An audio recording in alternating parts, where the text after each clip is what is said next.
appointment of new deputy branch pilot candidate, Captain Brian Albrick.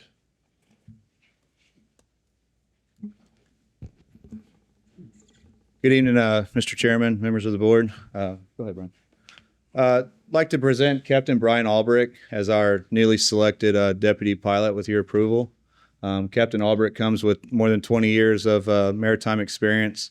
I think more than 10 years as a tug master, specifically in LNG vessel traffic. So he's going to be a great asset to our team, coming along and even teaching us some things. The pilots we've had here of helping us with the newly erected LNG project.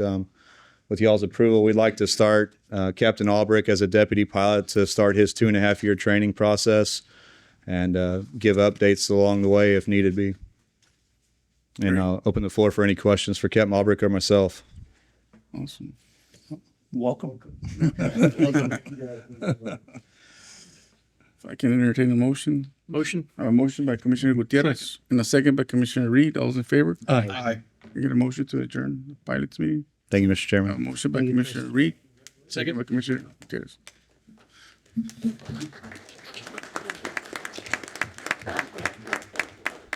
Oh, I'm sorry. I have to add one more thing. Sure. Captain Willett will be his master pilot, or designate Captain Willett as his master pilot. Sorry. Congratulations. If we get started, today is Wednesday and it is 5:33 p.m. and this is a regular meeting of the Brownsville Navigation District.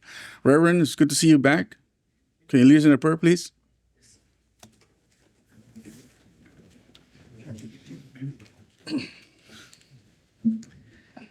Most gracious Heavenly Father, in recent weeks we have celebrated the deepening of our ship channel and the opening of a new shrimping season in the Gulf.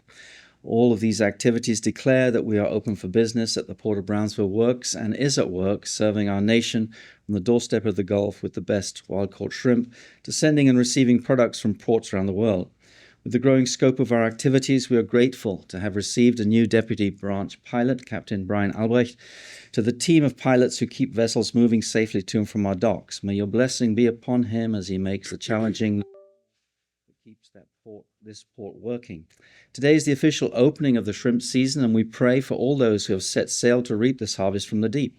May they find the shrimp beds abundantly restocked, and may you keep them safe in their going out and coming in.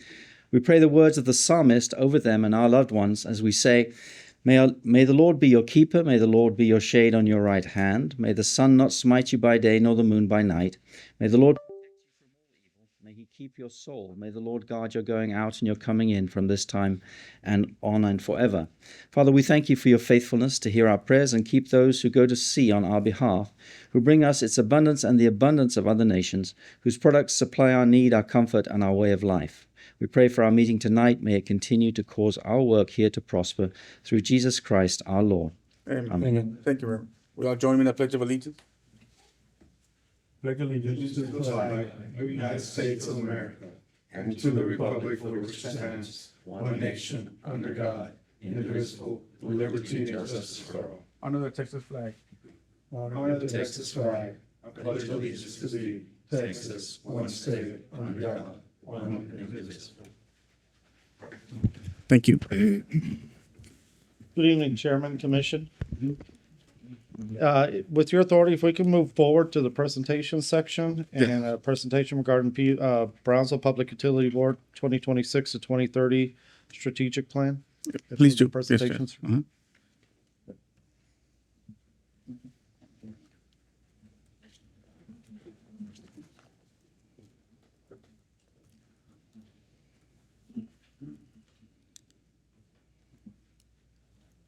Good afternoon, Mr. Chairman, members of the board.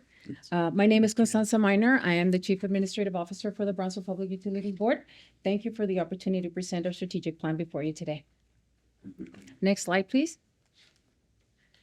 So strategic planning partner. As part of developing this plan, BPUB partnered with Scott Madden, a firm with extensive experience in utility planning and organizational transformation. Their role was to guide a structured process that helped us assess where we are today and where we need to be in the future. The effort began in March 2025 and concluded in December of the same year. First, it focused on 3 key areas. First, a strategic assessment that included a stakeholder engagement, input gathering, and evaluation of our strengths and opportunities through various tools. Second, the development of the plan framework to ensure alignment with both operational priorities and community expectations. Third, a strategy development, transforming that input into an actionable plan with clear direction for implementation. And the key milestones included the RFP issuance in March, board approval and project kickoff, and a final plan adoption in December. Throughout the process, ongoing communication helped maintain transparency and alignment. Next slide, please. Build together for our community. Our strategic plan was shaped through months of collaboration among BPUB leadership, employees, and community partners. The BPUB board, executive leadership team, and staff from across the organization participated in workshops, surveys, and focus groups involving valuable input from those closest to our operations. We are also engaged key partners, including the City of Brownsville, Cameron County, the Port of Brownsville, GBEDC, BCIC, and PubCap, to ensure that the plan reflects regional priorities and opportunities. Throughout the process, we incorporated 11 existing operational plans and gathered feedback at multiple stages to strengthen the final product. At its core, this is not a top-down plan. It's a shared plan, built with the people who serve our community and the partners who help support the growth and success of our region. Next slide, please. Preparing BPUB for tomorrow. This strategic business plan positions BPUB for the future while staying focused on the needs of our community. This plan is centered on 10 strategic focus areas that guide priorities across the organization, including workforce development, utility reliability, customer experience, technology modernization, affordability, and resiliency. The progress will be tracked through 16 industry benchmark performance measures aligned with 4 key outcomes: fair and sustainable rates, a strong engaged workforce, improved customer experience and trust, reliable and resilient electric, water, and wastewater services. This plan is supported by key operational initiatives, including our capital improvement plan, our water master plan, our electric system plan, and workforce and technology roadmaps. Together, these efforts are aligned under a clear implementation roadmap for fiscal years 2026 through 2030, providing a practical path forward to meet future challenges while continuing to deliver self-reliable and affordable services to our community. Next slide, please. Providing resiliency and reliability for growth at POB. This slide highlights key investments that advance BPUB's strategic focus on resiliency and reliability while supporting the future growth of the Port of Brownsville and our region. On the water side, major initiatives are strengthening long-term water security. The Banco Morales Reservoir will add approximately 400 gallons of raw water storage capacity. The indirect potable reuse project will diversify our water portfolio by providing an additional 8 MGDs, which is million gallons per day, of supply. The SRWA optimization project increases production capacity from 7.5 to 10 million gallons per day, while the SRWA expansion program will double brackish desalination capacity from 10 to 20 million gallons per day. Together, these projects enhance drought resilience and support future residential, commercial, and industrial growth. We are also investing in SRWA backup power improvements to help maintain water production during severe weather events and power interruptions, ensuring continuity of critical operations. On the electric side, the Waterport substation upgrade and Loma Alta substations phase 1 and 2 are enhancing system capacity and reliability through additional transformer capacity and the development of a new 138 kV substation designed to support growing industrial demand. Collectively, these investments position BPUB to provide the reliable utility infrastructure needed to support economic growth, enhance resiliency, and help ensure the long-term success of the Port of Brownsville and our community. Next slide, please. This slide highlights our updated vision and mission, what guides us every day as an organization. As part of the strategic planning process, both are thoughtfully reviewed and refreshed to reflect BPUB's growing role in our community and the region. Our vision speaks to where we're headed. empowering a stronger future for Brownsville through reliable services, community leadership, and commitment to excellence in how we operate. Our mission focuses on how we show up every day, providing safe, reliable, and affordable utility services that support our customers and help our community grow. It also reflects the values that guide our work: operational excellence, financial responsibility, transparency, and strong leadership.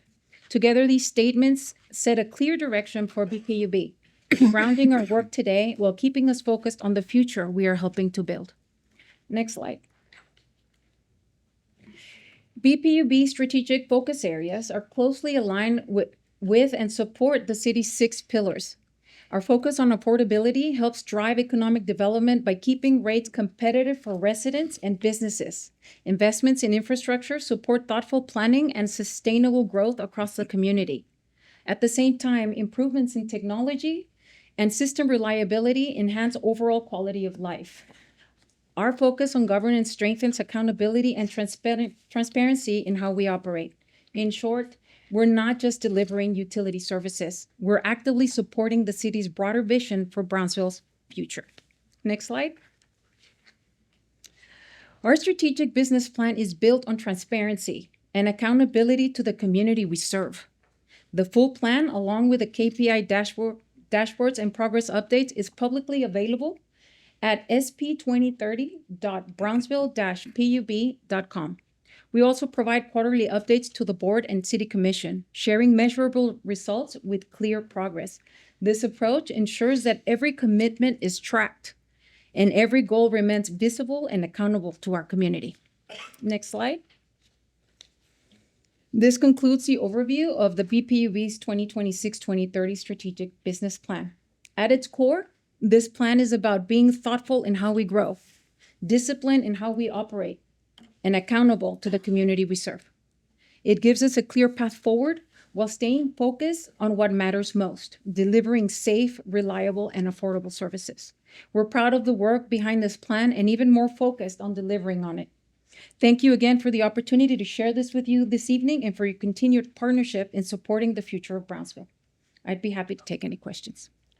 Thank you. That was a great I explanation. have a I'm sorry.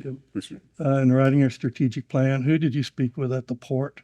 Well, we actually did engage the previous chairman, and we had conversations with some of the staff members. I don't personally know which they were, but we did have a conversation. And do you know what their input was, what they were saying we needed? No, I do not, but I'll be happy to come back with those Yeah, responses I for you, think we Mr. need Yu. to see what staff told you, and Absolutely. thank you. Any other questions? Commissioner, are we good? Thank you. Thank you very much Thank again. you. Appreciate Thank you. We now acknowledge that. It's just a presentation. Yeah.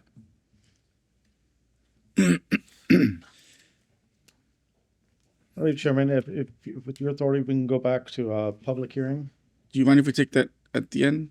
Or would you rather Is that take fine? it at the end, or would you rather take it now? It's dependent on what your preference is. We can do the meeting and then, Okay. Do is the that meeting? fine with you, Counselor? Yeah. Okay, great. We'll continue. Port monthly operations report, Zeus Yanez.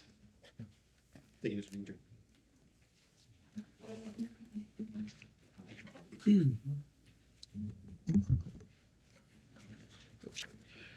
afternoon, Chairman and Commissioners. Today I'm going to be reporting on the operating summaries for the month of April.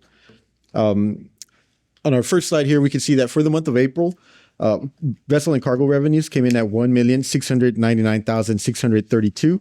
Total operating revenues, including rentals and easements, were $4,001,367. After operating expenses and other non-operating items, our net income came in at $1,531,595. The year-to-date operating revenues totaled $15,658,468, and the year-to-date net income totals $12,563,186. The current month's operating results increased the port's ending net position to $402,999,193. On our next slide, our financial highlights for the month of April.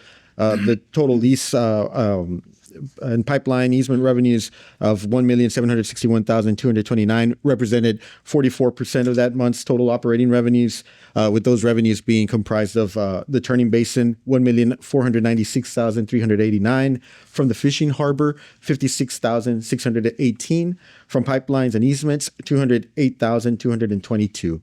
The vessel calls for the month of April were 76 compared to 117 in April of 2025. Total vessel and cargo service revenues came in at 1,669,632, representing 42% of that month's operating revenues. And those major fees are broken down there by wharfage of 582,373, dockage of 347,379, crane fees of 279,863, security surcharges of 135,733, and the harbor fees totaling 34,469. The other operating revenues at 540,505 represent 14% of that month's operating revenues, and the major sources of those other operating revenues are derived from storage agreements, 144,000, from the franchise revenues, 226,289, and from port entry permits, 19,668. Our next slide, just an analysis of our year-to-date operating revenues and the summarization of that first of the figures presented in the first slide. We can see here total operating revenues are in line with prior years and 2% above budgeted forecasts. Vessel service revenues are up over prior year by 4% and 3% over budget. Other operating revenues are down 8% compared to prior year and 5% below budget. The lease rental revenues are down 4% compared to prior year, but 4% above budget. And then pipeline and easement revenues, those are up by 35% compared to prior year and 9% above budget. On our next slide, this slide represents the operating revenues compared to the total budget by revenue category. Again, if we spread out those revenues evenly across the 12-month period, we would expect to be at about 33%. And we can see here that on this slide that we're on target with all of those categories. Vessel and cargo service revenues at 34%. The other operating revenue at 32%. It's just slightly under that 33% mark. Lease rentals at 35%, pipeline and easement revenues at 36%, and then the total year-to-date operating revenues are on track at 34%. On our next slide, the breakdown of the year-to-date revenues by revenue category. We can see here that for vessel and cargo services, dockage at 1,657,725 represents 25% of this category. The wharfage in and out combined at 2,228,811 represents 34% of this category. Barge and vessel harbor fees combined of 152,456 represents 3% of the category. Security surcharges, 549,161 represent 8% of the category. And then lastly, the mobile harbor crane revenues at 928,938 represent 14% of this category. The next one is the breakdown of other operating revenues. We can see here, again, the largest component of this other operating revenues are comprised of the franchise revenue and car movement revenue totaling 840,374 through April, representing 37% of this revenue category. The other significant source of other operating revenues are derived from the storage agreements, which combined total 668,000 and represent 30% of this category. Our next slide, the breakdown of our lease rental revenues. We can see here that 4% or 231,175 of the approximately 4.5 million in lease rental revenues are derived from the fishing harbor leases, and then 5,787,073 or 96% are derived from the turning basin leases. On our next slide, the breakdown of pipeline and easement revenues, we can see here 444,511 or approximately 56% of that is derived from easements, and then 344,912 or 44% of that is derived from the pipeline throughput. Lastly, our cargo statistics for our waterborne cargo. We can see here that for the month of April, waterborne cargo totaled 689,426 metric tons, and the year-to-date waterborne cargo totals 2,752,540 metric tons. Commissioners, that concludes my presentation for this evening for the month of April. If there's any questions. Commissioners, are we good? Thank you, Mr. Jennings. Thank you, Commissioners. Thank you. Go too far with this. Information, presentation of district's investment report for quarter ended June 30th, 2026. Thanks. Commissioners, on the next slide, please. This is a presentation of that second quarter investment report covering the months of April through June of 2026. We can see on the slide that at the end of the second quarter, deposits in local government investment pools totaled 124,437,569, making up 86% of our portfolio. Our balances in the bank accounts have accumulated ending balances of 19,576,411, representing 14% of our portfolio. The total combined balances in the investment pools and bank deposits total 144,013,980. During the second quarter, the district earned interest of 1,296,274, with 1,108,773 from the investment pool balances and 187,500 from the bank balances. The total interest year to date that we have earned is 2,398,713, with 2,211,213 from the investment pool balances, and then the 187,500 from the bank balances. And Commissioners, you can see here, we have finalized and moved all our monies from the Lone Star National Bank into the Texas National Bank. So it's all been moved over. And then there's a little bit, you can see it's like about a $4.5 million decrease from one quarter to the next in the bank balances. And that's just, periodically we assess, and we had felt like there was enough in the bank balances that we could move over $4.5 million. So you see a similar increase on top of the interest that was earned in the investment pools. And that concludes my presentation on the quarterly investment report. If there's any questions, Commissioners. Thank you. Where do you move that money to when you move it? For the investment pools, so we work with several of, you can see kind of several of the investment pools. In this particular case, if I'm not mistaken, it was moved. You can see there in that Tex Pool Prime, which kind of had the better interest rate, right, at 3.78% average. So, and that's why you can see that 25 going to 30 million. So it gets moved into that Tex Pool Prime account. Thank you. Commissioners, are we good? Thank you, Mr. Jennings, again. Thank you, Commissioners.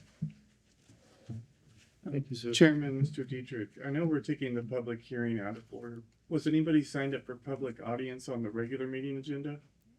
From the regular unit? No, I don't think we called that item. No. Number 2.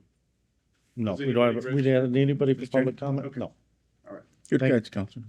Good catch. Yes, thank you. Consent agenda items 5, consideration and action on the following consent agenda items. A, approval of minutes of regular board meeting July 1st, 2026. B, approval to authorize payments over $25,000. 1, car rigs, Ingram audit services rendered for 2025 BND and pension plan financial audit, $27,410.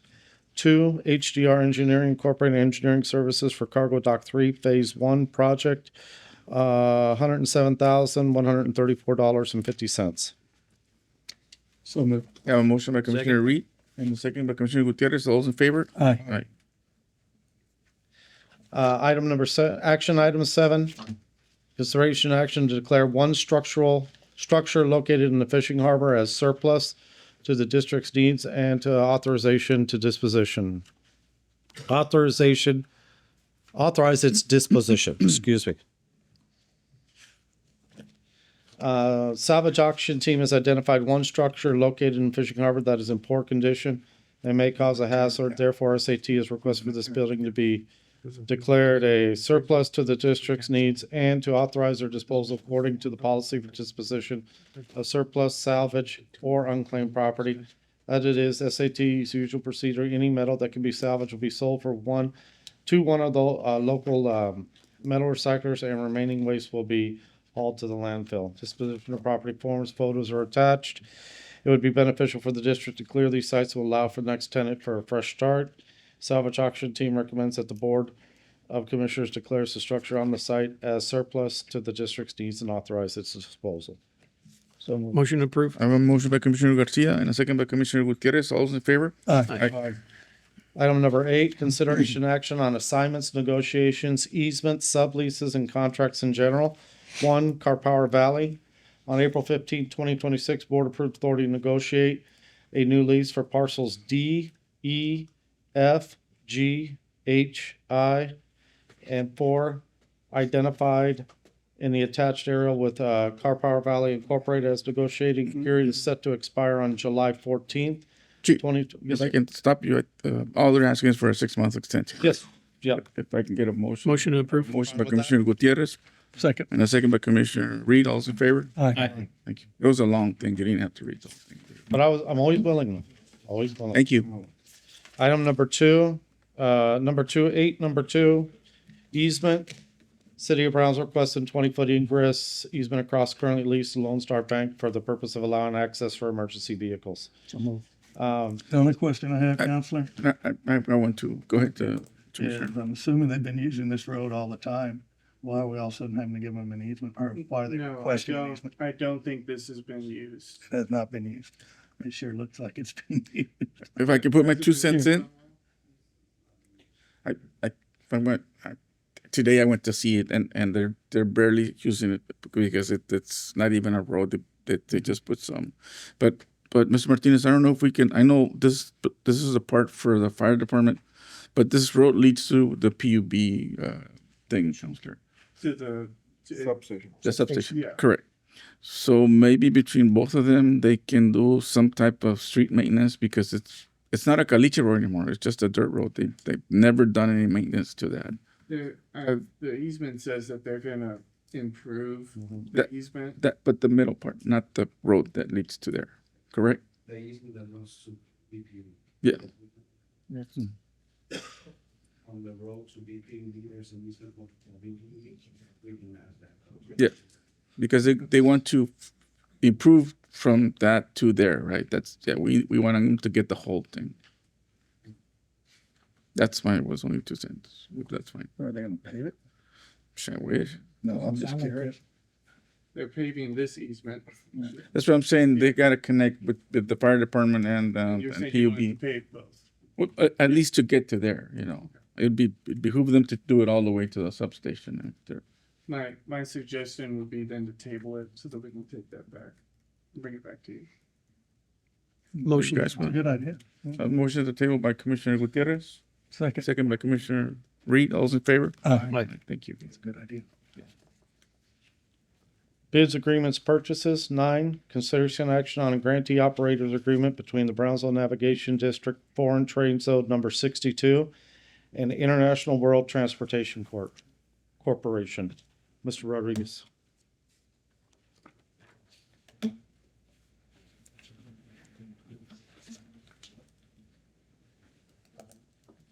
Good evening, Mr. Chairman, Commissioners, Mr. Irwin. IWT Corp has submitted a request for foreign trade zone activation under the Alternative Site Framework ASF Usage-Driven Site Agreement for its warehouse located at 5206 Commercial Drive, Brownsville, Texas. The request for FTC activation will be support general purpose warehousing operations. The scope of activity of the operations will be for importing and exporting general warehousing to include but not limited to unpacking, inspecting, repacking, repairing, relabeling, handling destructions, research and development of engineering, testing, and shipping.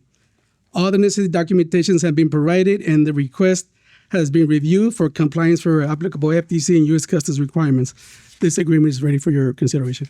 Motion. A motion by Commissioner Garcia, Second. second by Commissioner Gutierrez. All those in favor? Aye. Thank you. Thank you, Judge. Thank you, Tony.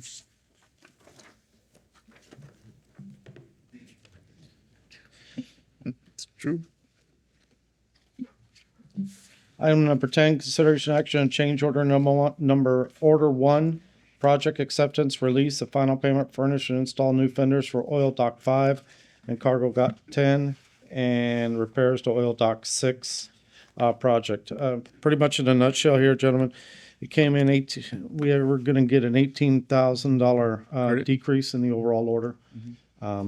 Funding for this project came out of the 2026 capital budget. Staff recommends commissioners approve change order number 1. Motion to approve. Motion by Commissioner Gutierrez, Second. second by Commissioner Reed. All those in favor? Aye. And we can take the public comment now. Okay, public hearing. Yes. Yeah, great. Here. All righty. We ready to enter into public hearing?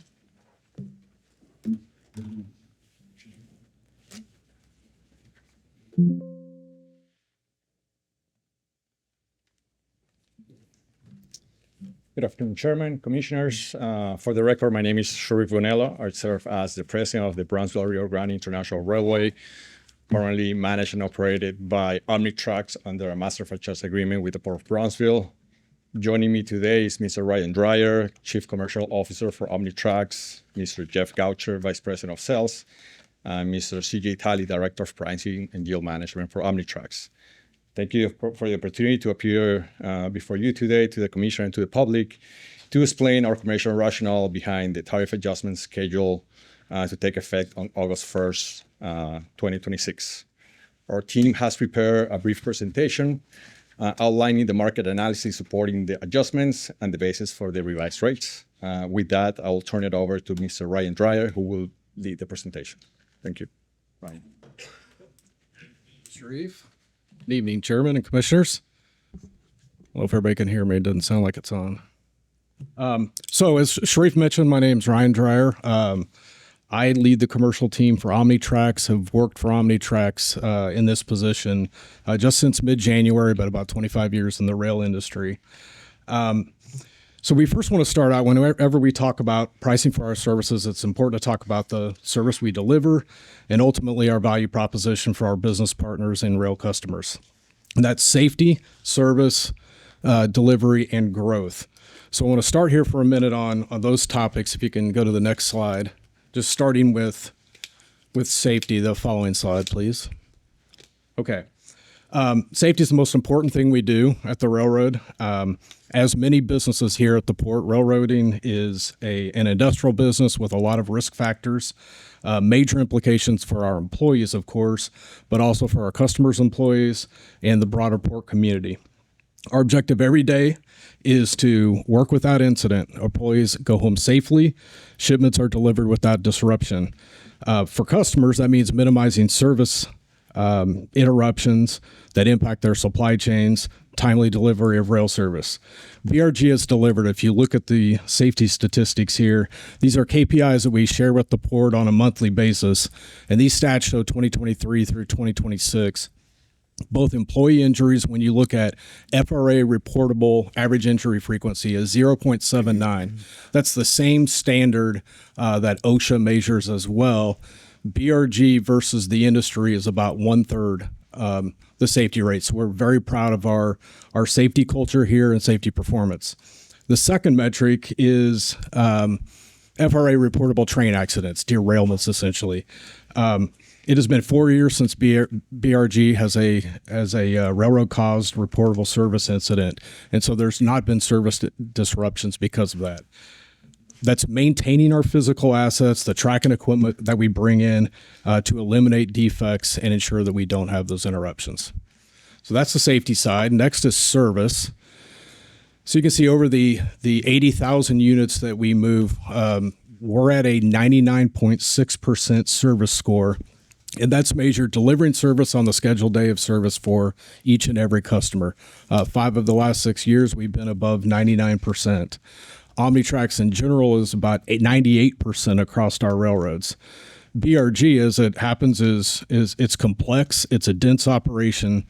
So we're continuously adjusting and flexing our resources to accommodate changes in volumes, the types of commodities, and customers' changing supply chain needs. As a Class 1 short line, our most important role is being a shock absorber for the customer. Incidents on Class 1 railroads, disruptions at distant customers, those all cause supply chain challenges, and it falls back to BRG to flex. So that means we add and flex as volumes ebb and flow, as delays happen by hiring employees, locomotive power, shifting interchange windows with the Class 1s. And in doing so, we've been able to maintain a 99% service delivery score. And BRG is proud of delivering that for the port and for our customers. Let's to the next slide, please. Okay, so after safety and service, the third leg of the stool is supporting the port and our customers' growth needs. Really strong success on this front, as you can see. Since 2017, when our volumes here were 38,000 carloads, and we peaked out in 2024 handling nearly 94,000 units. That's an 11% or near 11% compounded annual growth rate over that period, which is pretty significant. That's broad business development from the Port of Brownsville, from the BRG, and then joint efforts on that front. The different commodities that we've enjoyed growth over the last several years: export fuels, export steel, pig iron, wind energy, new aggregates by rail. Those are all the drivers of what we've seen over this period in terms of growth. So sustaining that level, 80, 90,000 carloads, and doing it safely and at the high service level that we've delivered is not without paying expense to scale these volumes. And that's where the dedication of that additional resourcing, optimizing service plans, and making the infrastructure investments in yard expansions or co-investments with customers comes into play. Okay, so I'll flip into the tariff now, but just felt that was important background as we talk about rail service in the context of pricing. Why we're here to address the questions, if you want to flip to the next slide, on what we call just a modernization of our tariff, and that's effective on August 1st. So I'll talk about the approach, how we're maintaining competitive rail service, and then we'll go into some of the details here. Notification happened to the port at the end of May, and then we made formal announcement to the customers on July 1st. We've had personal outreach to all BRG customers heading into the July 1st notification, and then a number of conversations and meetings since that point. So modernization, what does that mean? We're restructuring our tariff to align and change rate levels more closely aligned to the services we actually deliver and the work that BRG performs.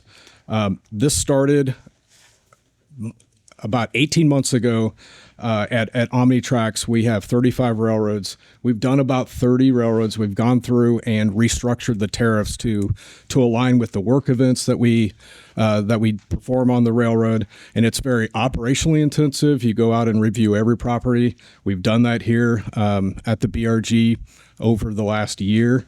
And it's also based on competitive analysis. So 4 key considerations of this: having market-based and competitive rates to support existing and future business. That's the guiding principle, the way we grounded our review in for the BRG tariff. We need to ensure that we sustain business growth. Carloads are the lifeblood of the railroad, the lifeblood of the port. We're jointly partners in that. We take it very seriously that we maintain competitiveness that sustains and grows business. The second aspect is aligning fees to the services that BRG is performing. So a structure that supports efficient customer management of their rail business, dwell, switching events, those sorts of things. We want to minimize car dwell at the port, reduce switching, double handling when preventable, special operationally intensive movements. The whole point of that at the end of the day is improving fluidity. When you're maintaining and operating 90,000 units and there's growth on the horizon, we have to improve fluidity and throughput at the port. That enables growth. It drives capacity for the port and for the BRG railroad. And then finally, rate levels that support the future growth, investment or co-investment with the port and with our customers. So if you could flip to the next slide, kind of grounding on the market-based rates. It's a bit of an eye chart probably for those that are in the room, but just to orient to the slide, these are 5 major categories of our switching rates or accessorial charges that we've analyzed. The first 2 rows, the light orange and the dark orange, are BRG's current rates, and the dark orange is the 8-1 tariff rate. And then we've provided a comparison here against other regional competitors or alternative outlets, the Port of Houston, the Port of Corpus Christi, another short line railroad at McAllen, the Rio Valley, and then finally Altamira. And those are fees that are charged by FXE and CPKC. So you can see in each instant, even with the new 8-1 rates, and some of them are on a percentage basis, a pretty significant increase, we are maintaining competitiveness with the alternatives and the other ports here.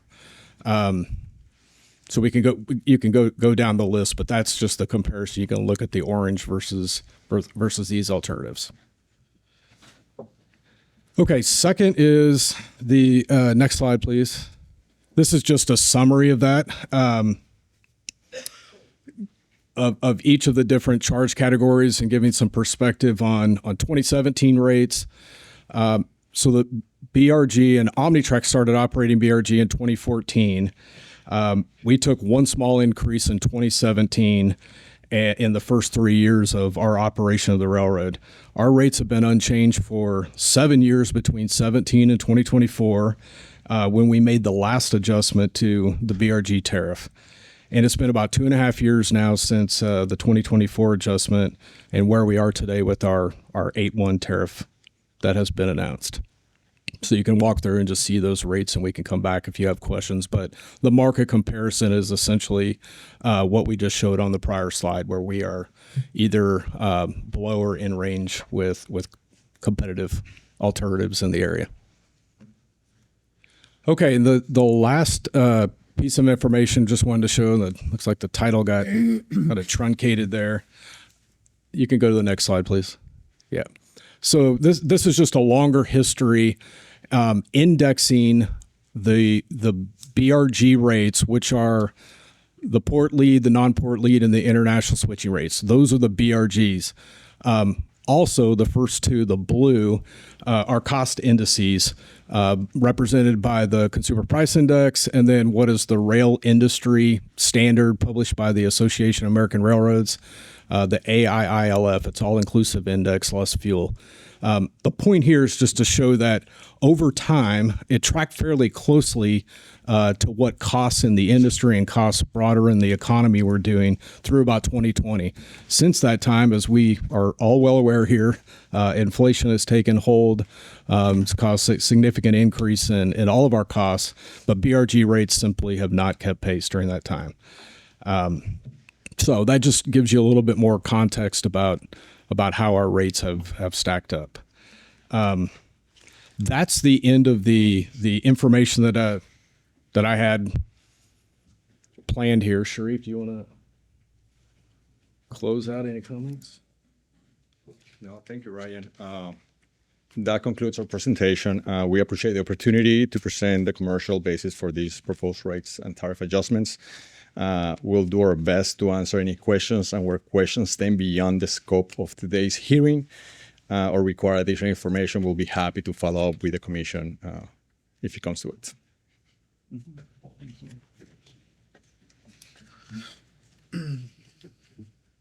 I don't know, should we get some of the... Do you want to allow any members of the public that wish to comment? Before we actually comment. Chief, is there anybody that signed up for that? Anybody here for public comment as it pertains to this hearing?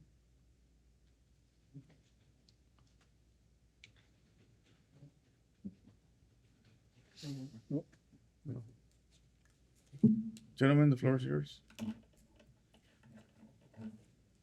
Chief, have you received any information or notice on this issue from anybody else that's not here? Yeah, Did you we did. comment? Yes, Commissioner, we did put out a survey, quite, pretty much all the tenants out there. There was 14 started responses. I think in the end, we ended up with 3 in the afternoon. And, the basic question was why are the increases happening so fast? Why is it right now when you're looking at categories up to 200% and the lowest being in one of the categories being 18.5%? So that question was asked. Why so much at one time? Also, too, it was explained, as the competitiveness, as we compete for as a port for cargo services that come in, And our multimodal transportation is one of the costs that come in when people decide whether they're going to come to the Port of Brownsville. And there's a feeling and a thought process out there that this is going to hinder our competitiveness in the community. That's the three that we saw. Now, as it relates to service, middle ground, happy with the service, but right now, what they're looking at is the pricing, and the extreme and what's been presented as unreasonable all at once has been the overwhelming theme of what I've seen so far. So what's like the standard average profit margin of a short rail compared to other areas based on the market that you see, especially since you have a like small monopoly? Do you have that point of reference? I'll defer that to Ryan. Do you want to answer that, please? What is the... What would be like if you were looking at any other company, right? Because you give me rates, right? Every port has different issues, right? Maybe they need to put a new bridge or whatever the case. If you haven't done any major infrastructure here, you just bought the improvements for like what, $19 million over the years, right? But right now you're producing about a 37% profit margin, taking home about, at least from what we have here, 19 million, right? You talk about inflation. Is your profit margin going down because of inflation this year? Yeah, I mean, margins over time, when you don't keep up with cost inflation, compress. That's and that has been the case, as I showed on the index. And you said over the last 2 years, inflation has reduced your profit margin. You went from 13 to 19 from 2024. Well, margin, that's absolute dollars, but there's also significant more carloads and activity associated with that. We're talking about profit margin, right? So I don't see the inflation effect in your profit margin whatsoever. Well, yeah, I'm just saying revenues have gone up, and margins in turn, when you look at actually margins, a profit for per carload. So no, I mean your percentage on profit stayed the same. So you still made the same amount of money, percentage wise. Yeah, I don't have the financials. I'm sorry. Because you're saying it's necessary, you blame inflation, and I see here. I don't see an inflation problem. Yeah, it's inflation. It's what the market has done on alternatives as I've But you shown. don't have a market. You're here privately. You can't say market. You're in the Port of Brownsville. Well, you have no competitor. There's no competitor. So market is when other people are here. You're in the Port of Brownsville. You're the only choice. Yep. So tell me, are you going to spend more money on something this year that's going to reduce your profit margin? I mean, we're investing sustaining capital every year in the maintenance of Do the you have railroad. that? I haven't seen it anywhere. The bridge is falling apart. It's a bunch of stuff that needs to be fixed. With all due respect, I will not characterize the bridge falling apart. We have provided all the information and the engineering that the bridge it is sustainable and able to operate without any concerns. So I will not. Well, okay. Well, let's not characterize it that way. But has it been? I mean, I guess does it need to be a little bit more maintained? And you want us to cover most of the costs, right? I mean, I won't go into that. But your argument was inflation, and your argument was costs, and your profit is just going up. At least it's staying there. So it can be that. So you just want to charge what everybody else is charged and call it a day, take my money home. That's fine.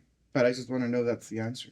Yeah, I mean, we want to compete and No, you don't have to compete against anybody. Let's take away compete. Well, we know we collectively as partners are competing against alternative ports. So if you're cheaper, you compete better, right? So if you want to compete, keep it low, right? We're just showing and trying to demonstrate that the rate levels will remain competitive. Well, I mean, just a couple comments here. I mean, so how is an increase ranging from 18.5 to 204.9 reasonable? It is a restructuring. We've said that it is a catch up because we haven't done annual rate increases over the term for a myriad of reasons. So, yeah, we recognize that on a percentage basis, they can be a large magnitude, but they are remaining competitive in very many cases under what alternative railroads, terminal operations are charging. I mean, during the term, there's definitely been increases. You did not take over the rail and then not increase it until today. That is not the case. In 17 and then in 2024 in January or February. So Exactly. what would be a standard increase year over year? Because you say you haven't increased it in 2 years. what would have been a standard increase? If we do CPI, this outweighs CPI tremendously.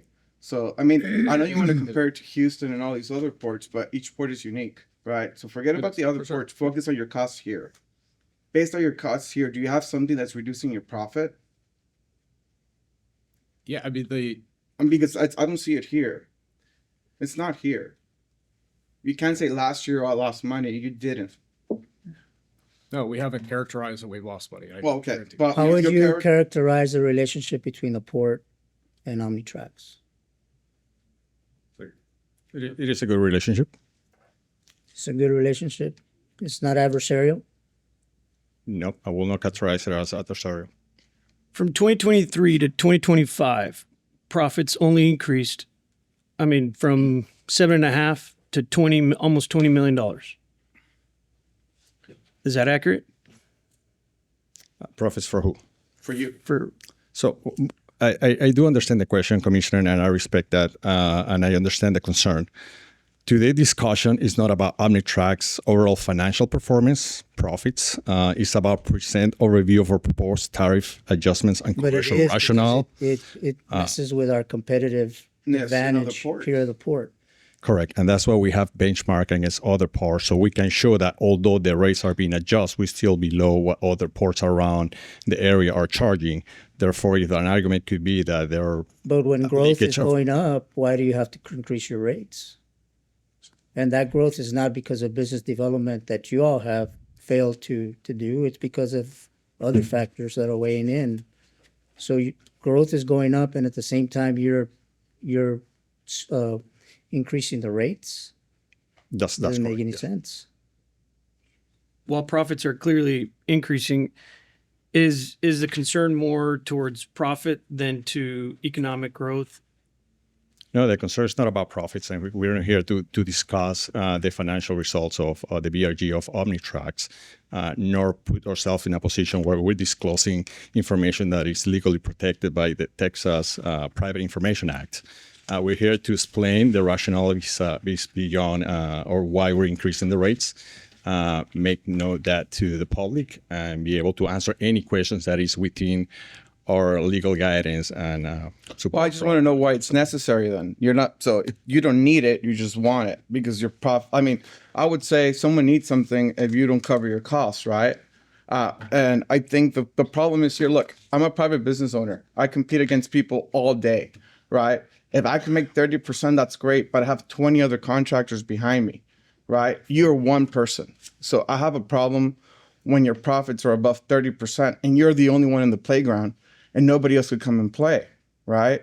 I understand you need to get a return on your investment, but you just made more money this year than it cost you to buy it in the first place, right? And that's a problem, right? Because you could say, well, you picked up your tariffs, but I reinvest in the community to bring more business down here. You just move cargo of whoever comes in here, right? And that's a big problem, right? Now, if you had somebody else here and you were making 30%, you know what? Great. You're beating the other guy. Great. That's your imperative. But right here, you have no other competitor. So if we need to raise something, it needs to be based on something, right? In my opinion, right? Not just because you have the legal purview.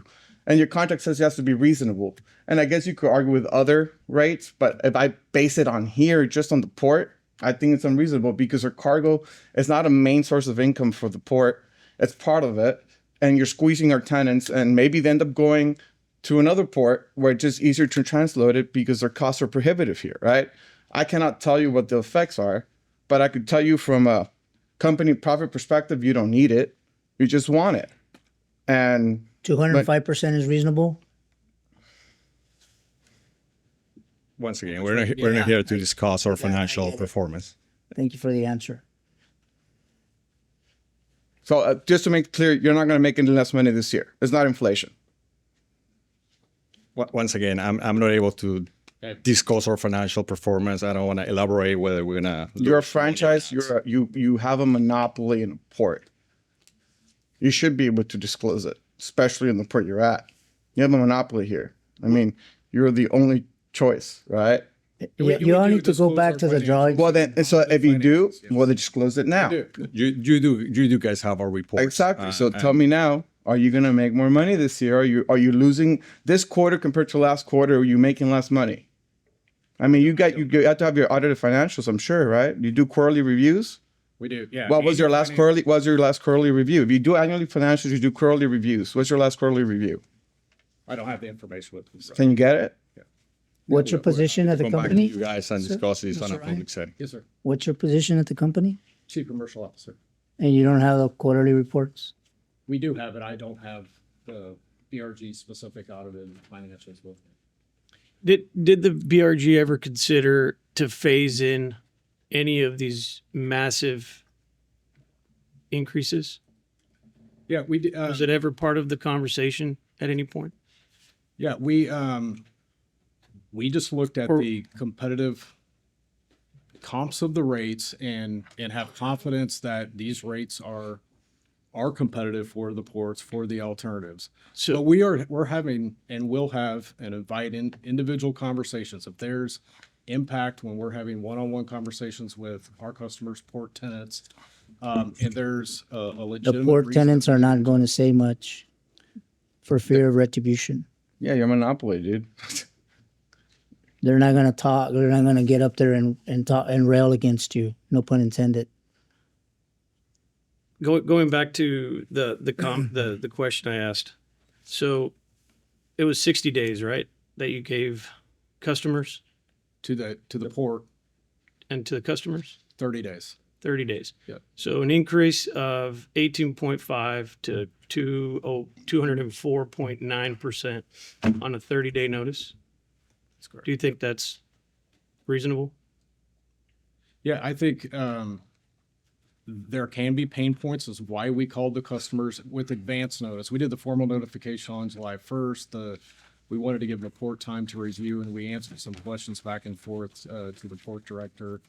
So we had some dialogue. We've invited conversations, individual conversations to understand, is there an impact? Is there a legitimate concern that we need to deviate, and we'll continue to invite those. So my question is, like, it sounds to me, at least I haven't been here that long, but you put out the rates and you had the conversations. Did you have the conversations before you put up the rates to see what the effect would have been on our clients before you did that on our tenants? Yeah, in terms of some of the operational changes, the tariffs that we did, accessorials, there has been a lot of dialogue with customers on implementation of switch charges, that sort of thing. Was that after or before? Over the last year when we've been reviewing the operation. Do we have a tenant here that could attest to that here, that they were talked to before about this large increase before it went into effect out there?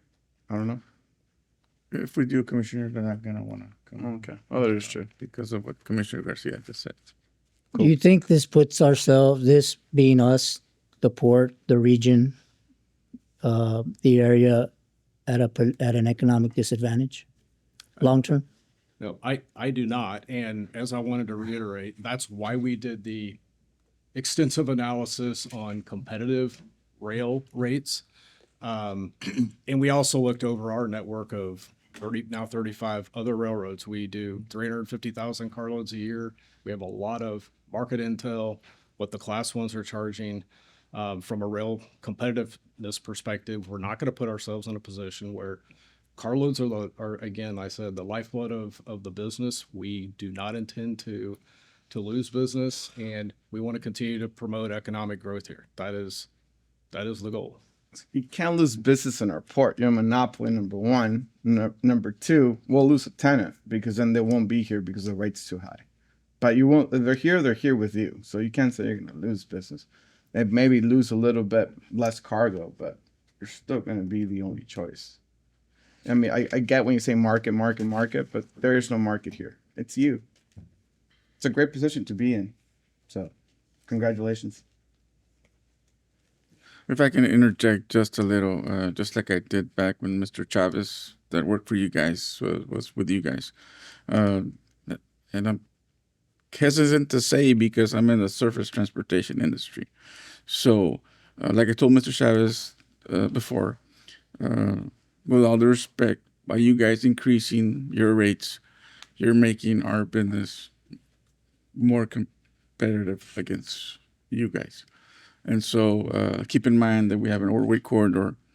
And so you're putting the end user at a thought where they're starting to maybe think, well, maybe we should move this cargo to over the road just because of the increase. And like I told Mr. Chavez before, that's you're at a line where it's almost starting to be for the customer comparative to where you can switch it. And so we're not prepared for that. And so what, like Mr. Commissioner Riera says, we might lose a customer for that. And we want to have the conversations with individual customers. We look at alternative boats, competitive boats with trucks. Certainly, we will adjust rates if there are certain commodities or certain movements that require, like we've done in the past. We've done private deals with customers that secure the freight and win the business for BRG, for the port. So absolutely, we're going to have our ears open to any competitive alternative that's going to potentially divert rail business away. We want to have those discussions with And we know who's going to suffer on this. It's going to be the consumer, the folks at the end of the line, the people that are living here paycheck to paycheck.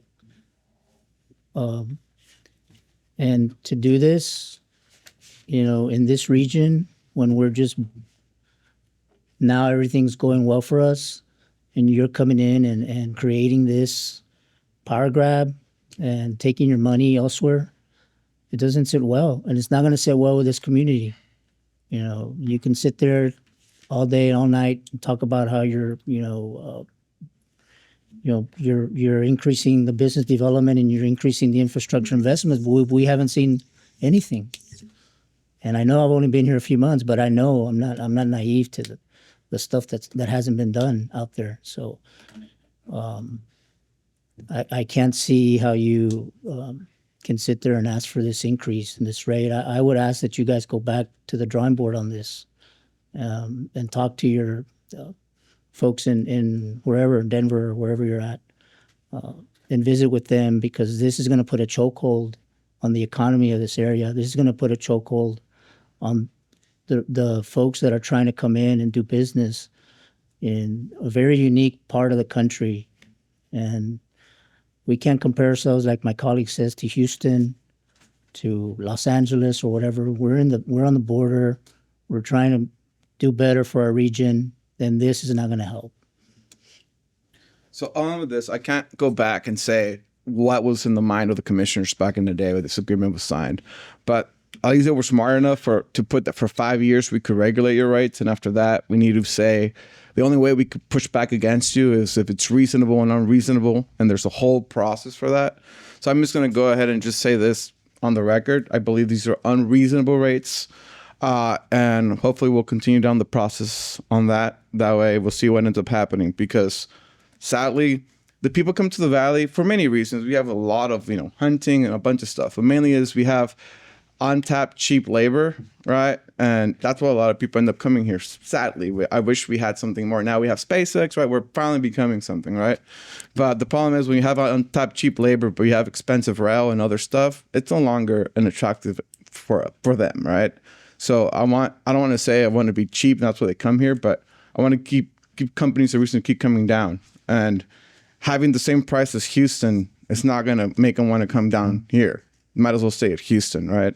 So I'll end with that. So I think the rates are unreasonable, and hopefully we go down that process, because that's the only tool we have. Hopefully, sadly, the commissioners back in the day didn't think this was going to happen, or didn't see it, or your lobbyists are really good at persuading the people back in the day. But today, I don't think that would have been the case. So that's all I could say. Thank you, guys.